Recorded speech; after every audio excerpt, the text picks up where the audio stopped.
नमस्कार बहनों, आप सभी का स्वागत है हमारे इस यूट्यूब चैनल खुशी क्रिएशन यूपी की शान में। तो आज हमारे वीडियो बनाने का मुख्य उद्देश्य यह है कि हमें आपको बहुत सी जानकारियों से अवगत कराना है। जी हाँ, बहुत सी जानकारियों से अवगत कराना है। इसीलिए बहनों, मेरा बहुत रिक्वेस्ट है कि आप इस वीडियो को बहुत ध्यान से देखें और एंड तक देखें, क्योंकि आपके भविष्य का सवाल है। जी हाँ, बिल्कुल आपके भविष्य का सवाल है, क्योंकि जैसा कि हम आपको बताते हैं कि समूह बनाने से पहले कुछ बातों का जानकारी अवश्य होना चाहिए। जैसे कि आप सभी अपने अपने समूह में बैठक ज़रूर कीजिए और बैठक में ज़रूर जाइए। जिससे बैठक में जब आप जाएंगी तो आपको बहुत सी बातों का ज्ञान होगा और सभी को लोग अपने अपने समूहों में पंचसूत्रों का पालन ज़रूर कीजिए।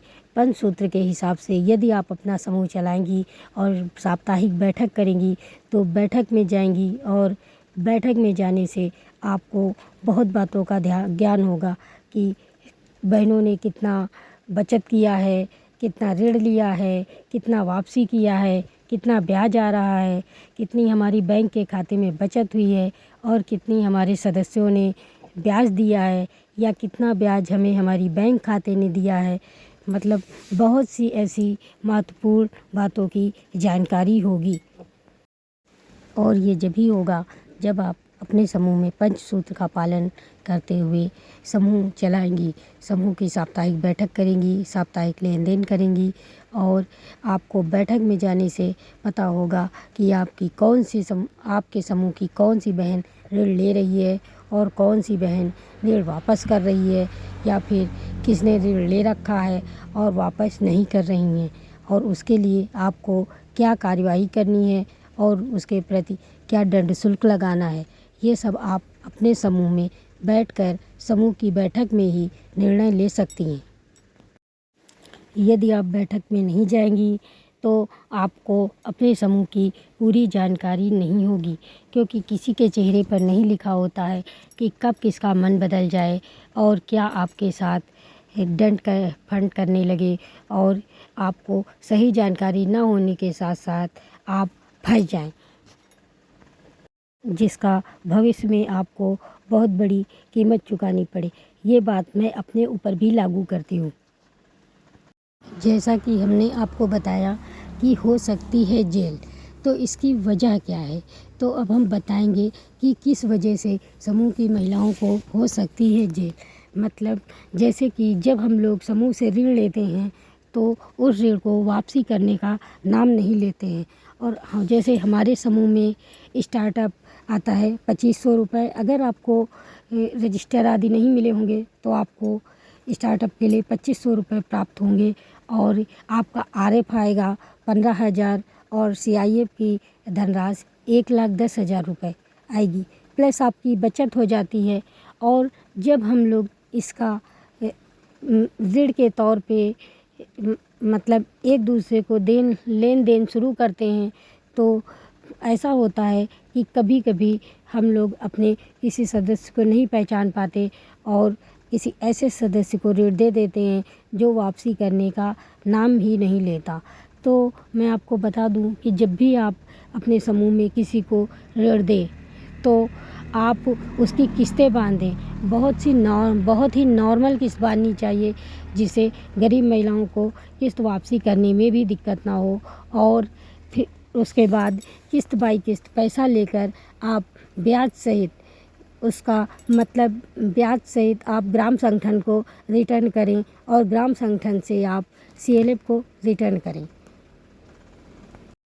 हम आपको बता दें कि आपके खाते में CIF की धनराशि आती है 1,10,000 रुपये, जिसे MCP फॉर्म भरकर प्राप्त किया जाता है और उस पैसे को ब्याज सहित वापस भी करना होता है। कहाँ वापस करना होता है? अपने ग्राम संगठन में। और ग्राम संगठन को कहाँ वापस करना होता है? अपने CLF में। ठीक है दीदी।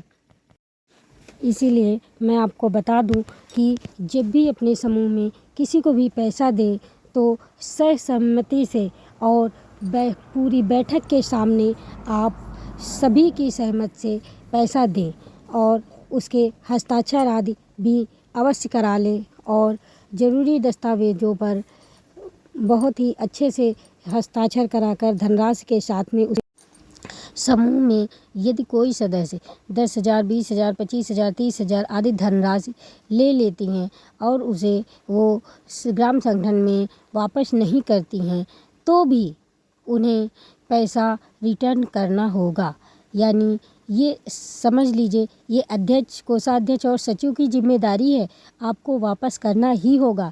यानी उसे अपने समूह के बचत खाते बचत से वापस करना होगा।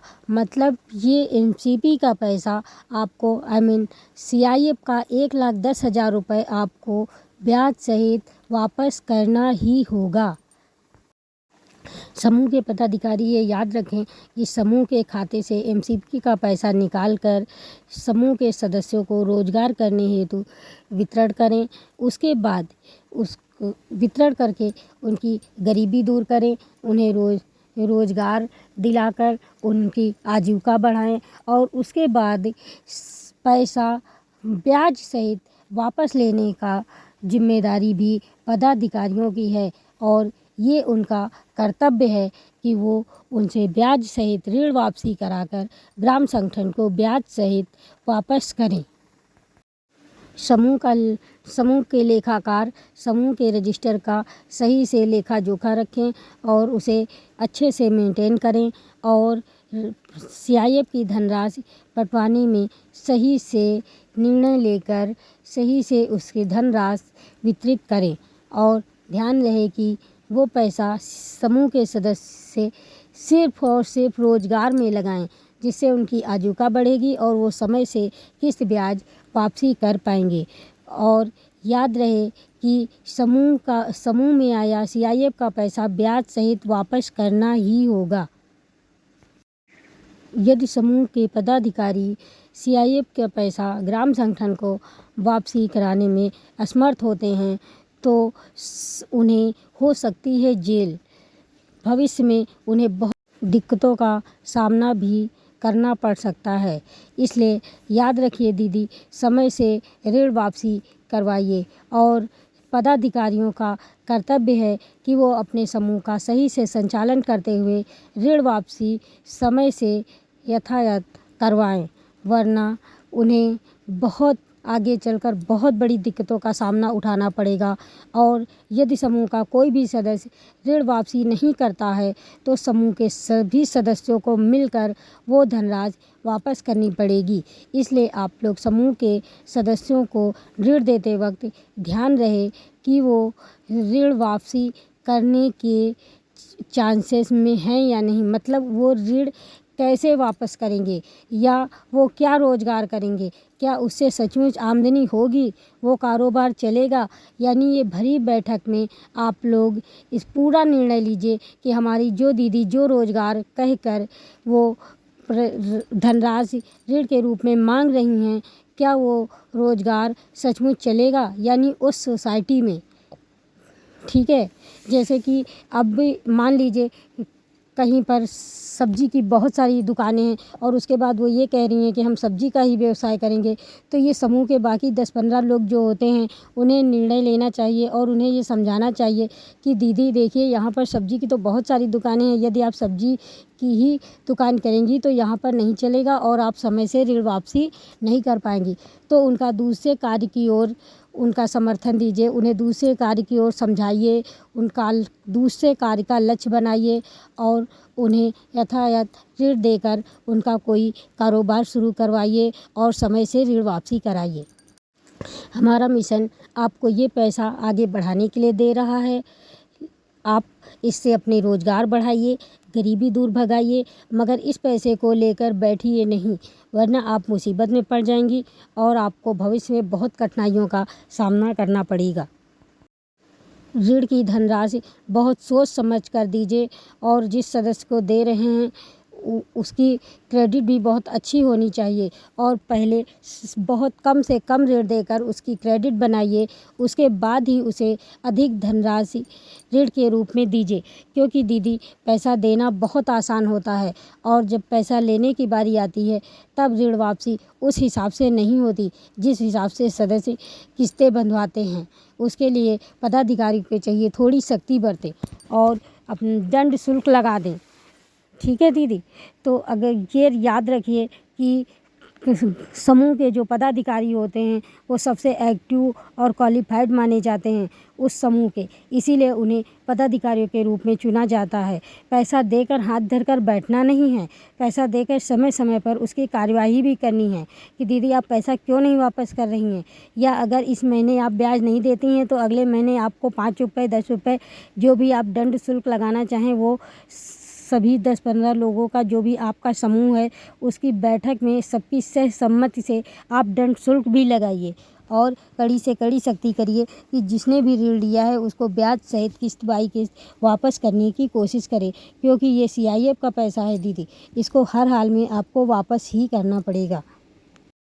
क्योंकि किसी को भी पैसा देते वक्त तो किसी को भी पता नहीं चलता है, मगर जब पैसा लेने की बारी आती है तो पूरा गांव जान जाता है। यानी पैसा कुछ लोग पैसा लेकर बैठ जाते हैं कि अब ये तो सरकार का पैसा है, ये माफ़ हो जाएगा, मगर माफ़ नहीं होना है दीदी। ये CIF का पैसा है, हमारा मिशन समूह की महिलाओं को बढ़ाने के लिए पैसा दे रहा है और इससे बढ़िए, अपनी गरीबी दूर भगाइए, अपनी आजीविका बढ़ाइए, मगर समय से ऋण वापसी किस्त ब्याज सहित कीजिए। समूह बहुत अच्छी चीज़ है, समूह चलाइए, मगर पंचसूत्र का पालन करते रहिए। यदि आप पंचसूत्रों के हिसाब से अपना समूह चलाएंगी तो समूह बहुत अच्छा चलेगा और समूह में सभी की आजीविका बढ़ेगी, रोजगार बढ़ेंगे और आपके समूह से गरीबी दूर होगी। समूह को बहुत सक्रियता से और बहुत ही विश्वास के साथ चलाइए, समूह को पूरी ईमानदारी से चलाइए तो समूह आगे बढ़ेगा, आप आगे बढ़ोगी, आपकी गरीबी दूर भगेगी, आपकी आजीविका बढ़ेगी। दीदी समूह बहुत सक्रियता से और बहुत होशियारी से चलाइए, क्योंकि पैसा निकालने वाला ही फंसता है। आपके समूह में कोई भी आकर पैसा लेकर चला जाए, इसकी पूरी जिम्मेदारी पदाधिकारियों की होती है, उस समूह की होती है। तो आप लोग समूह बहुत होशियारी और सक्रियता से चलाइए और अपने समूह को आगे बढ़ाइए, समूह पूरे विश्वसनीयता से चलाइए और समूह में अपने सभी सदस्यों के बीच पारदर्शिता बनाए रखिए। नहीं तो आपको भविष्य में बहुत बड़ी कठिनाइयों का सामना पड़ सकता है और आपको हो सकती है जेल।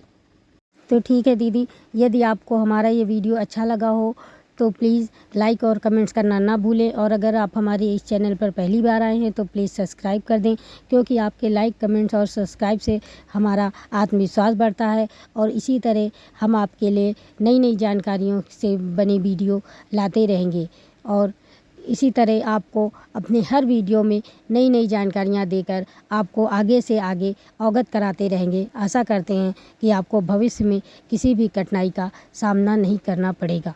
इन्हीं दुआओं के साथ अब हम अपनी वाणी को विराम देते हैं। Thank you.